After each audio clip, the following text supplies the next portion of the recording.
noches a todos, bienvenidos a ADN. Se estuvo desarrollando hasta hace nada más una marcha que viene a desestabilizar aún más la situación política en la Argentina. Hay mucha tensión, obviamente, por parte de la derecha que está tratando de manipular a las masas y esta gente evidentemente que está manipulada. Pero lo digo con total objetividad, esto de ningún lugar lo estoy diciendo con total objetividad. Esta gente está manipulada porque lo que le dicen que ha pasado con los jueces de Bertuzzi, Bruglia y Castelli es una cuestión absolutamente natural que ellos mismos estaban esperando porque evidentemente habían sido trasladados a dedo.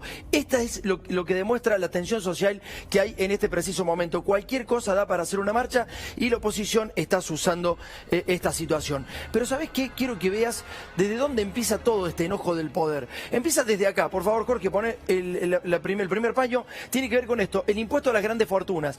El oficialismo presentó el proyecto de aporte extraordinario para las grandes fortunas, pero créeme que son las muy grandes fortunas. Son fortunas verdaderamente que no tienen nada que ver, que es un valor irrisorio lo que se le estaría cobrando solamente como un aporte solidario en plena pandemia. Y la dirigencia argentina, no solamente la política, sino la empresarial, no entiende que estamos viviendo una situación sumamente crítica, igual que en el resto del mundo, solamente que en Argentina estamos peor. No solamente por lo que vino, sino porque es un país verdaderamente marginal. Clarín sigue después de eso e inventa un título, y este es el eje que quiero decirte. Economía y AFIP estudian subir el 41% el impuesto a las ganancias. No tiene nada que ver el impuesto a las ganancias con el de las grandes riquezas.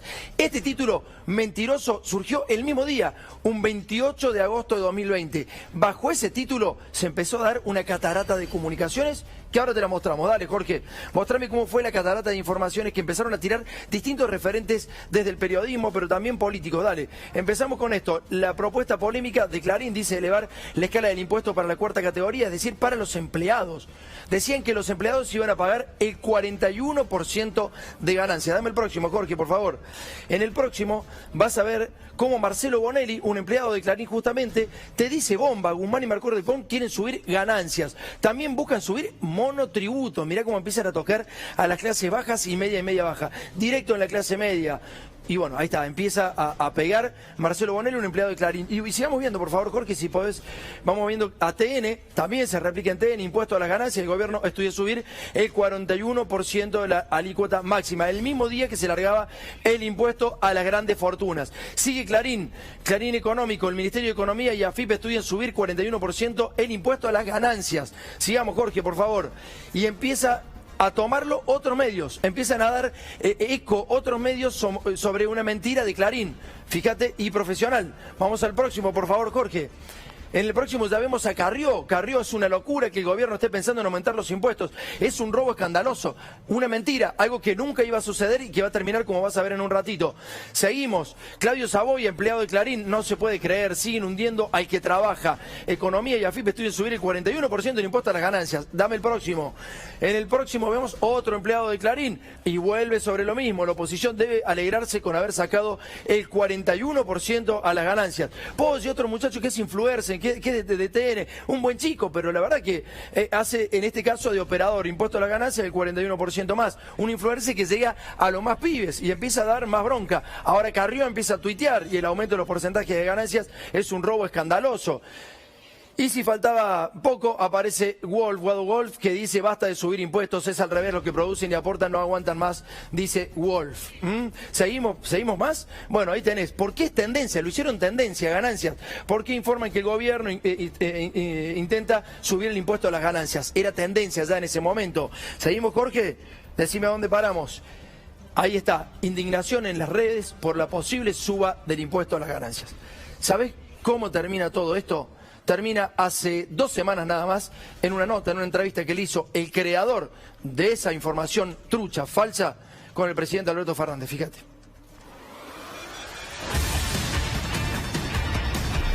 Impuesto a las ganancias, ¿usted lo quiere subir hasta el 41%? No, eso lo dice Clarín, nunca lo dije yo. Yo lo di. Lo dijo. Bueno, ahí Marcelo lo dijo, ahí está. A ver, ¿y usted qué dice? ¿Estás seguro? ¿Pero quiere subir el tope de ganancias? Nunca quise subir nada, eso lo dijo. Pregúntale a Marcelo. No entendí que hay trabajos técnicos hay que trabajos sí. técnicos. Yo no lo dije. Usted no quiere subirlo. Que políticamente no había pasado el filtro. No pasa el filtro pasa el político. filtro. Nunca nos planteamos eso.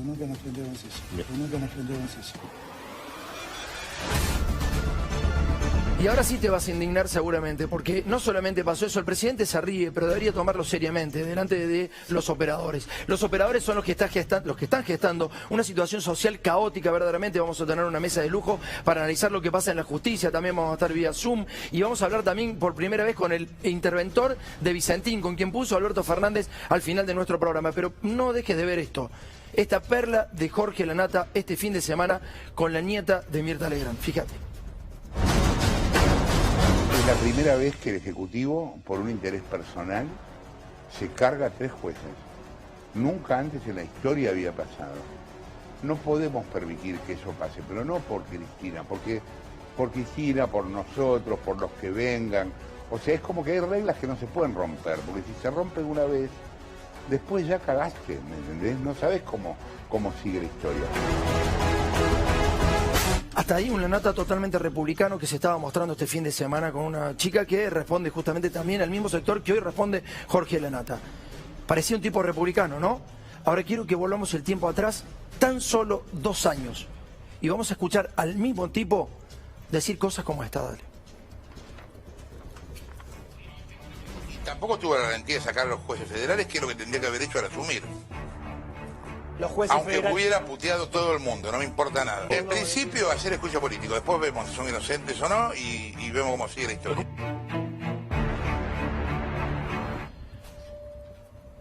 Este fin de semana, este señor era republicano. Hace 2 años este señor decía que había que sacar a los jueces federales, a todos los jueces federales, que había que hacerle juicio político y después se verá si son o no inocentes. Y lo que vas a ver ahora es mucho peor. Ese mismo día decía cosas mucho peores el que ahora se hace el republicano. Fíjate.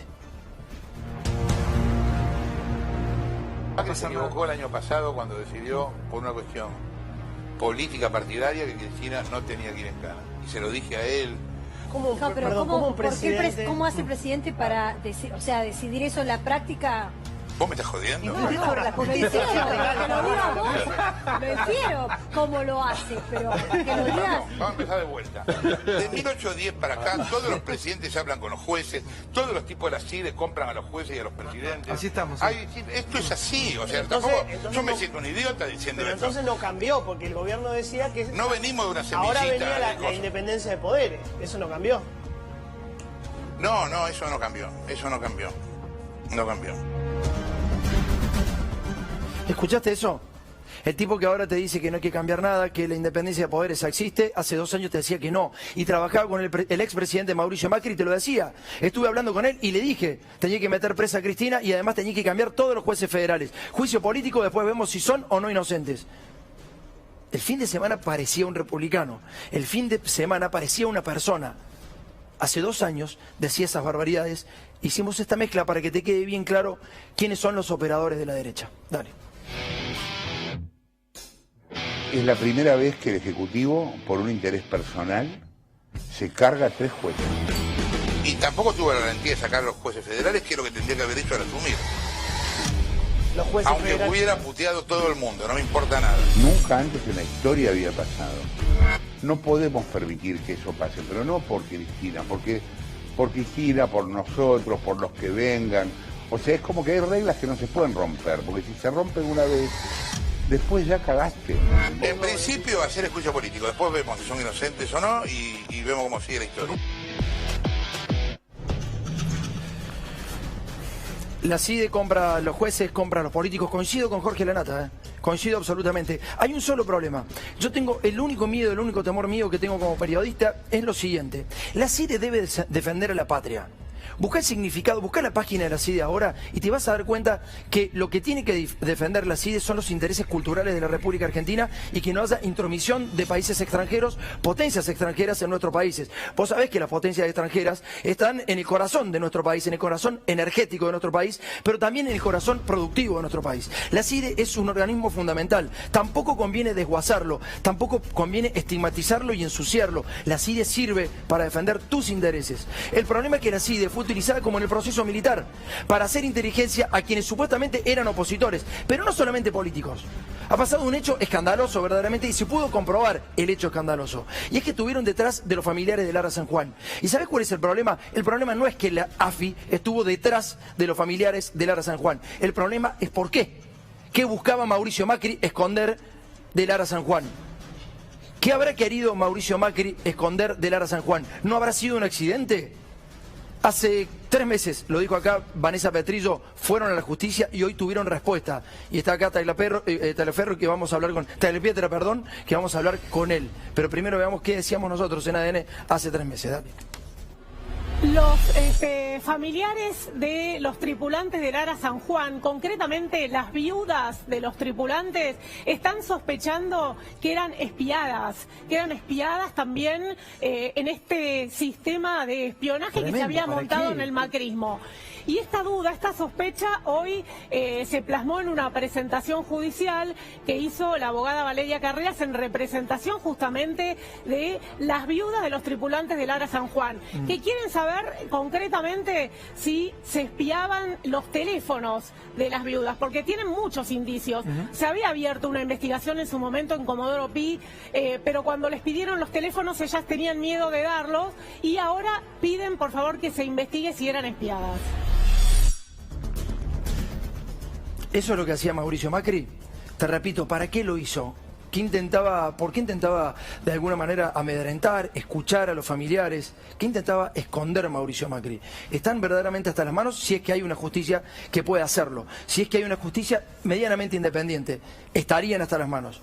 Y esto le suma más leña al fuego. Luis, ¿cómo estás? Buenas noches. ¿Cómo te va? ¿Todo bien? Buenas noches, bien, sí. Bueno, esto bien es una forma de decir, pero bueno. Pero se lo imaginaban. Sí, por supuesto. Yo particularmente, ya en marzo del 2018, hice la denuncia en la Fiscalía de Caleta Olivia, sí, porque en aquellos momentos tenía mensajes permanentes de Google avisándome de que ingresaban a mi mail desde dispositivos desconocidos, comportamientos extraños de mi teléfono. Otros familiares me decían lo mismo y un día particularmente, estando en medio de una declaración testimonial que se estaba tomando en el Juzgado Federal de Caleta Olivia, sí, cuando salgo de ella veo como 7 mensajes por lo menos de Google diciéndome que habían ingresado a mi mail y bueno, claramente no fui yo. ¿Qué estaban buscando para vos? Eso es lo que más me llama la atención, porque no somos nadie, ¿sí?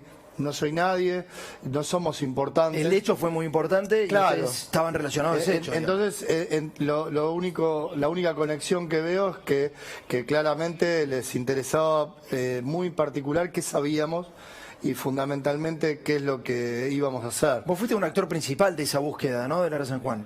Bueno, no sé si esa es la palabra. Sí, eres uno de los símbolos de los familiares, bueno, eras uno de ellos. Yo siempre hice lo que sentí, lo que pude, hago lo que siento, lo que puedo por mi hijo y por sus hermanos. Hoy esta tragedia a muchos familiares nos hermanó ¿Y qué sentís y doy todo. Indignación desde muchos costados, porque esto es la comprobación de un acto vil, porque humildemente no dudo mucho que nosotros pudiéramos haber en algún momento resultado un peligro para el expresidente, para el exministro o para la estructura institucional del Estado. Nosotros simplemente lo que pedimos desde el día 1 hasta hoy era, en un principio teníamos la ilusión de encontrarlos con vida, después simplemente encontrarlos, saber dónde estaban, saber qué les pasó, por qué. Y por supuesto ahora peleamos por justicia, pero siempre a través de la justicia. ¿Qué información le sacaron? Después a través vos fíjate que todas nuestras marchas, lo que hicimos fue en paz, sin banderas políticas. Es que ese no era el problema era el de San Juan, bueno, no las marchas que ustedes podían hacer y quizá ni siquiera vos. El problema es qué información tenían ustedes que le habían pasado. Creo que es lo que más les interesaba, claro, saber si sabíamos algo más, algo que pudiera comprometerlos y yo hoy por hoy... ¿Policista es el que tomó primero esa denuncia de ustedes? A mí no me consta. Yo la denuncia que hice, la hice, como te decía, en marzo del 2018 ante el fiscal Lucas Colia, que es el fiscal federal de Caleta Olivia, porque en ese momento todo lo que estaba vinculado con el Ara San Juan confluía allí. Yo incluso he hecho otra denuncia, una que cayó en el juzgado federal de Luis Rodríguez, el 9, acá en Comodoro Pi, y porque la que estaba a cargo de la investigación, que tenía que ver con el encubrimiento que denuncié de Oscar Aguad. Y se fueron todos declarando incompetentes y cayendo todo allá en Caleta Olivia, que una jueza que nosotros la denunciamos, pedimos su juicio político, hoy está en pleno proceso de juicio político. Oscar Aguad tiene un pasado bastante complicado en la provincia de Córdoba. Más que complicado. Sí, muy complicado. La última pregunta que te quiero hacer es esto, ustedes esperaban que se diera, digamos, esperaban que saltara a la luz que habían sido espiados y que habían sido seguidos. La verdad fue sorpresivo lo de hoy. Decir que es una grata sorpresa, no, porque grato no es. Claro.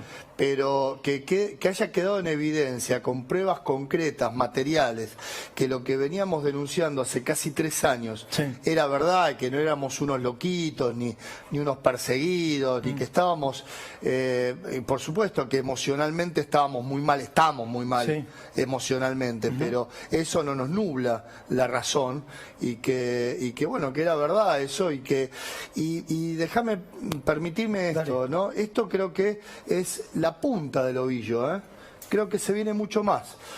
No sé si escuchaste hoy la conferencia de prensa que dio la doctora Camaño junto con el ingeniero Rossi, y dijo que hallaron esta información de casualidad, por pedido de un juez federal de otra cosa que nada que ver, hallaron esto. Yo creo que cuando profundicemos en esto vamos a encontrar mucho más. Ojalá que sí, ojalá que sea así, que salga toda la realidad a la luz, y no entiendo por qué algunos canales de televisión no tomaron esa conferencia, ni tomaron la información. Esos que intentan desestabilizar y que mandan a la gente a la calle, raro, no tomaron esta información. Gracias, Luis. No, al contrario, gracias a vos. Hablamos de la Corte, hablamos de la grieta en la Corte, dale.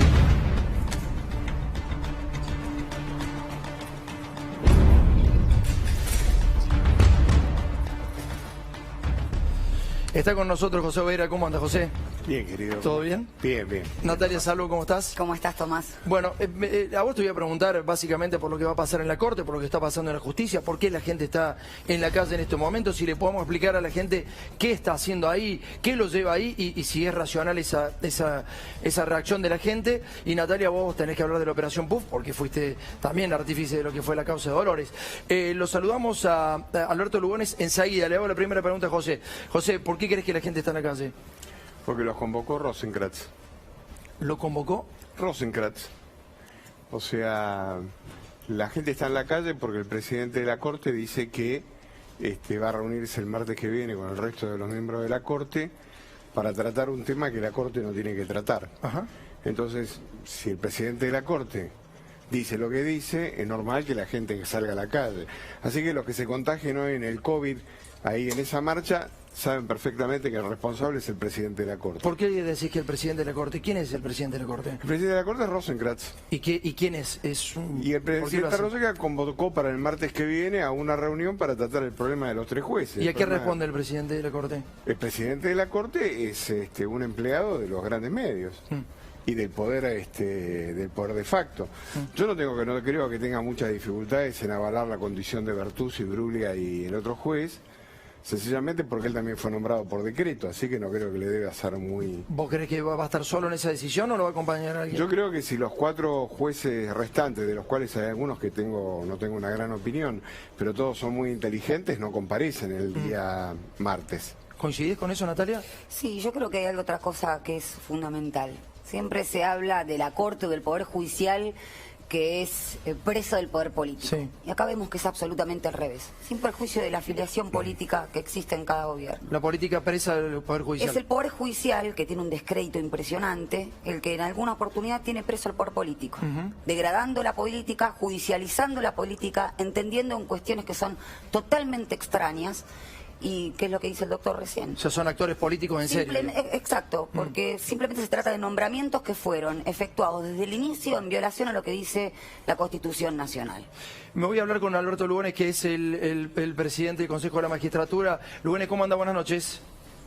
¿Qué tal? ¿Cómo anda? Buenas noches. ¿Qué dice usted?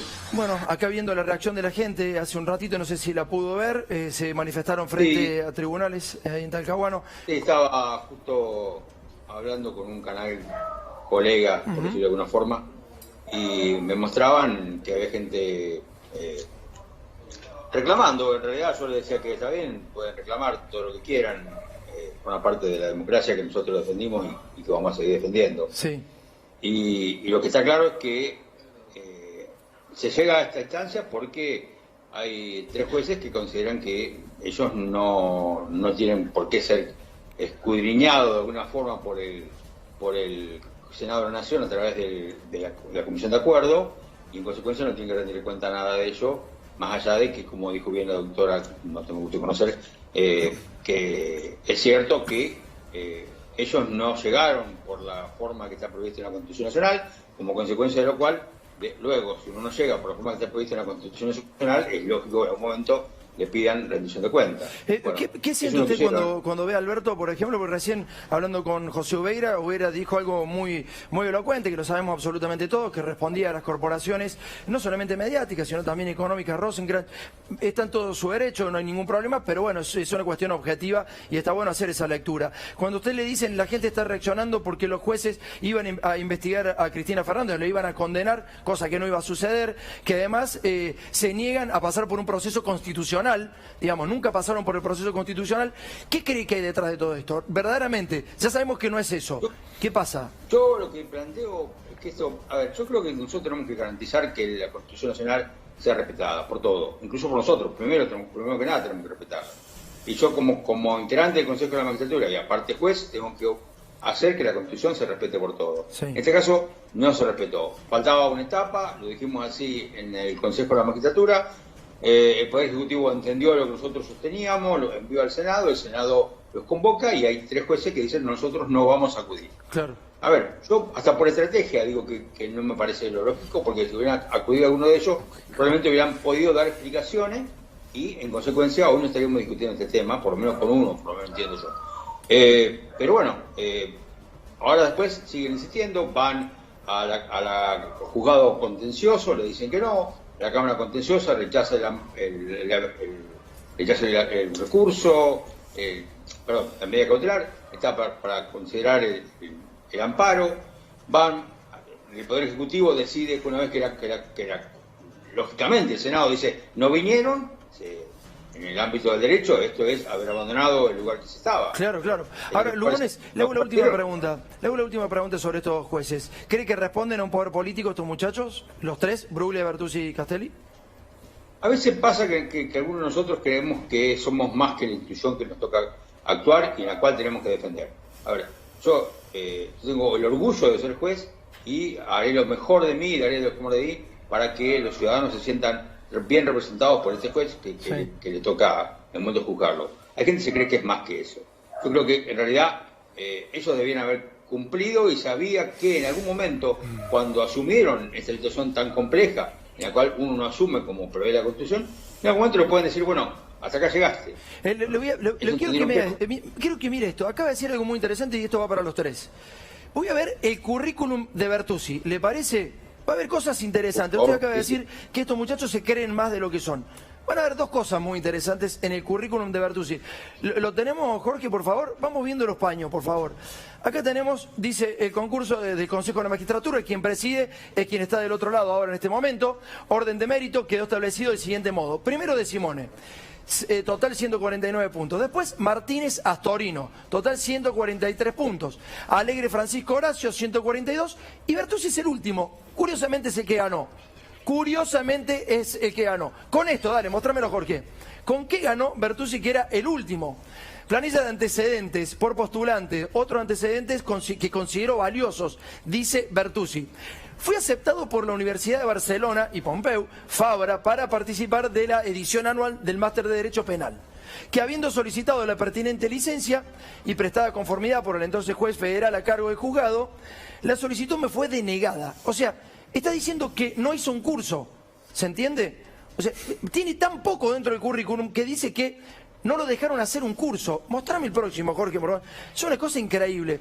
La otra cosa que él resalta dentro de su extenso currículum, dice, quiero destacar que resulta ser la gran cantidad de días adeudados por vacaciones que se registraron adelante. O sea, el tipo dice que no se tomó muchas vacaciones o que le correspondían más vacaciones. Eso pone en el currículum. Y entonces sale cuarto y por alguna astucia de alguien, por el dedito de alguien, y la gente sale a la calle, iba a decir un exabrupto, les pido mi disculpas, pero estas cosas realmente me indignan. Y la gente sale a la calle por este tipo, que salió cuarto, que un dedito lo puso primero y que otro dedito lo puso donde no tenía que estar. Y te están diciendo que no se está respetando la Constitución. Y el currículum de ese tipo tenía tan poco, que decía que no se había tomado días de vacaciones y que no había hecho un curso en España. Vos imaginate presentando un currículum en una empresa, en cualquier... Acá, en C5N. Bueno, la verdad es que me aceptaron de la CNN, pero bueno, la verdad que no fui porque mi vieja me dijo que me quedara, que no tenía guita para el taxi y no podíamos ir al 100. Vos, si yo pongo eso en un currículum, ¿qué querés que hace el dueño de un medio? ¿Qué piensa el dueño? No te voy a... Por favor, vos decís, ¿qué pensaría el dueño de un medio? O en una panadería. Un tipo que va y presenta su currículum en una panadería. Bueno, yo iba a hacer un curso de panadero, pero no lo pude hacer porque la verdad es que me quedaba lejos, me quedaba 20 cuadras y bueno, tenía que ir a jugar al fútbol. Y entonces el panadero dice, pero entonces no hiciste el curso. No, pero no me tomé días de vacaciones, me correspondían 15 días y me tomé 7. Eso ponía Bertuzzi en un currículum y ese tipo están defendiendo la gente en la calle. No sé si tiene algo para decir todavía el presidente del Consejo de la Magistratura, si está del otro lado, ya vuelvo a la mesa acá. Sí, acá estoy, doctor. Y la verdad que bueno, no recuerdo ese concurso cómo fue que pasó, probablemente habrá llegado a entrar en la terna porque por ahí alguno que estaba por encima de él entró en otro concurso, entró en la terna y tuvo la suerte que el poder político del momento lo apoyara. Pero acá lo que estamos discutiendo es lo de ahora. Aquel, yo no discuto, ya no es discutible porque en su momento pasó también por el Senado y se le dio el acuerdo para ser juez del Tribunal Oral Federal de La Plata. Bueno, aquel cargo no se discute nadie, pero hoy, por pretender otra vez pasar luego al Tribunal Oral Federal 4, acá de Capital, y ahora a la Cámara Federal, y no entender que en ningún momento más tiene que rendir cuenta, porque en realidad él no entró con un concurso, entró porque alguien dijo, quiero tenerlo acá como juez. Bueno, mira vos, parece que... ese es otro dato, o sea, no entró por concurso, sino porque alguien lo solicitó. Exactamente, porque ese es el punto que yo siempre cuestiono. A ver, no es posible, y acá tenemos que decidir qué hacemos. ¿Queremos una justicia cumpliendo lo que prevé la Constitución Nacional? Es decir, jueces por concurso, por apoyo del Poder Ejecutivo y por acuerdo del Senado, o si no, la Corte puede decir, bueno, no, ese régimen no rige más. Claro. Bueno, a partir de mañana, qué sé yo, ¿qué lugar le gusta que está vacante? El juzgado que era Bonadío tiene linda causa eso, ¿no? Bueno, si aplicamos el sistema, mañana elegimos un juez federal de primera instancia en cualquier lugar parte de París que tenga competencia similar y lo designamos ahí. ¿Y qué van a decir? Oh, mire lo que está haciendo este gobierno. Bueno, la Corte puede decidir eso cuando decida.